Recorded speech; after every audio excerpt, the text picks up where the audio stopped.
राघवन हमारे साथ जुड़े हुए। राघवन, अभी तक कोई भी क्लियर इंफॉर्मेशन इस मामले को लेकर नहीं मिल पा रही और शायद इसलिए सीबीआई जांच की बात कही गई है।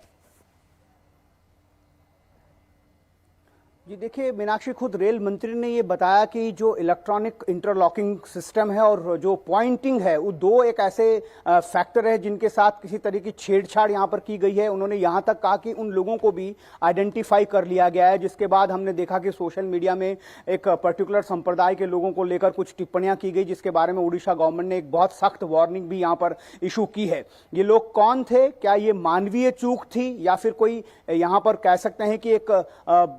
टेक्निकल ग्लिच था, क्योंकि यहाँ के जो अधिकारी हैं, चाहे वो बालासोर स्टेशन के हो, बहानगा स्टेशन के हो, उनसे हम लगातार बात करें तो उनका ये कहना है कि जितने भी अधिकारी पैनल पर बैठते हैं, जिनके ऊपर ये जिम्मेदारी होती है कि वो ट्रेन के रूट को तय करेंगे, उनके पास इतना एक्सपीरियंस होता है कि वो बहुत चीजों को प्रीएम्प्ट कर लेते हैं, पहले से उन्हें इस बात का अंदाजा हो जाता है। तो इनका ये कहना है कि हो सकता है कि कोई टेक्निकल ग्लिच हुआ हो, जब वो सिग्नल जो है ग्रीन हो गया और उसने फोर्स किया हो कोरोमंडल एक्सप्रेस को कि वो मेन लाइन से लूप लाइन की तरफ चली जाए, जहां पर मालगाड़ी पहले से ही खड़ी हुई थी। हालांकि इस बात की जो प्राइमरी रिपोर्ट्स हैं, अब हालांकि जो फाइनल रिपोर्ट है रेलवे सेफ्टी कमिश्नर की, उनकी आनी बाकी है, लेकिन जो आरंभिक रिपोर्ट्स हैं वो इस बात की ओर इशारा कर रही हैं कि कहीं ना कहीं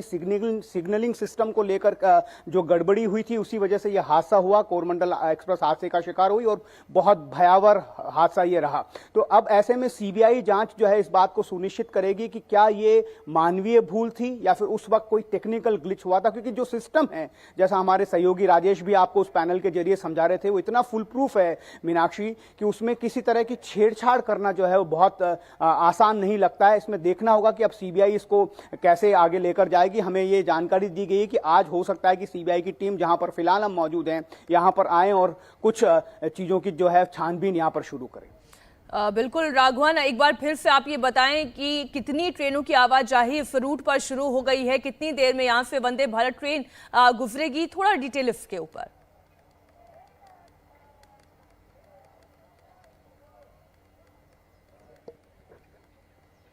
राघवन, अगर आप तक मेरी आवाज पहुंच पा रही हो, कितनी ट्रेन की आवाजाही यहां पर शुरू हो गई है? क्या डाउन और अप दोनों तरफ से ट्रेन चलने लग गई हैं? क्योंकि शुरुआत मालगाड़ी से करवाई गई, उसके बाद पैसेंजर ट्रेन को हमने जाते हुए देखा। वंदे भारत ट्रेन कितनी देर में यहां से गुजरेगी? और जैसा कि मेरे सहयोगी हुसैन भी आपसे पूछ रहे थे कि क्या अपनी पूरी स्पीड के साथ वो यहां से गुजरेगी, इस पर डिटेल दें।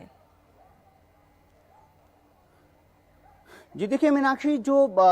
2 जून को 6:55 पर यह हादसा हुआ था, करीब 60 घंटे का वक्त कह सकते हैं कि गुजर चुका है। उससे पहले साइमल्टेनियसली ये काम शुरू कर दिया गया था रेलवे डिपार्टमेंट की तरफ से, सभी जितने भी इसमें इन्वॉल्व टीम्स हैं उनको मिलाकर, कि ये जो रेस्टोरेशन का काम है वो जल्द से जल्दी यहाँ पर शुरू हो जाए। ट्रैक रेस्टोरेशन हमने देखा कि कल रात में 11:30 बजे जो डाउन लाइन है वो शुरू हो गई थी, इलेक्ट्रिफिकेशन का काम भी पूरा कर लिया गया था और एक मालगाड़ी को 11:30 बजे यहाँ से गुजरते हुए देखा गया। उसके बाद से डाउन लाइन पर लगातार पैसेंजर ट्रेन भी देखी जा रही है। अप लाइन की बात कर लें तो सुबह 5:35 पर आज सुबह एक गाड़ी को यहां से गुजारा गया। उसके बाद में हमने देखा कि अभी तक कम से कम 3 पैसेंजर ट्रेन इस लाइन पर गुजर चुकी हैं जो अप लाइन है। इससे साथ साथ जब ये रिस्टोरेशन का काम चल रहा था उसी वक्त एक भारी वैगन जो होता है, जो ये तय करता है, जो जिसको हम सेफ्टी ट्रायल्स कह सकते हैं, ट्रायल रन्स कह सकते हैं, उसको लगातार इस ट्रैक पर दौड़ाया जा रहा था ताकि एक एक जगह को बारीकी से जांच ली जाए। जब इसमें ट्रेन गुजरे तो किसी भी तरह की ट्रैक्स में प्रॉब्लम्स नहीं हो, क्योंकि जो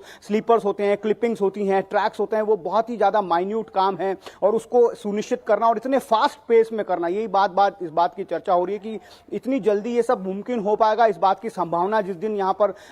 जो हादसा हुआ था उसके बाद देखने से नहीं लग रहा था, लगता था कि काफी दिन इसमें लग जाएंगे, लेकिन जिस तरह से डेडिकेशन के साथ दिन रात सारी टीमों ने मिलकर काम किया, खुद रेल मंत्री ने इस बात की बधाई भी उन्हें दी कि 60 घंटे के अंदर हम देख रहे हैं कि जो ये क्रूशियल लाइन है ईस्टर्न रेलवे की, इसमें दोनों ही और जैसे ही यहाँ से वंदे भारत ट्रेन निकलेगी हम दोबारा आपका रुख जरूर करेंगे। राघवन, आप अपनी नजर बनाए रखिएगा। फिलहाल पूरी जानकारी के लिए आपका शुक्रिया। इंडिया टीवी हर वक्त हर जगह डाउनलोड करने के लिए सर्च करें India TV news Google play store या ऐप स्टोर पर।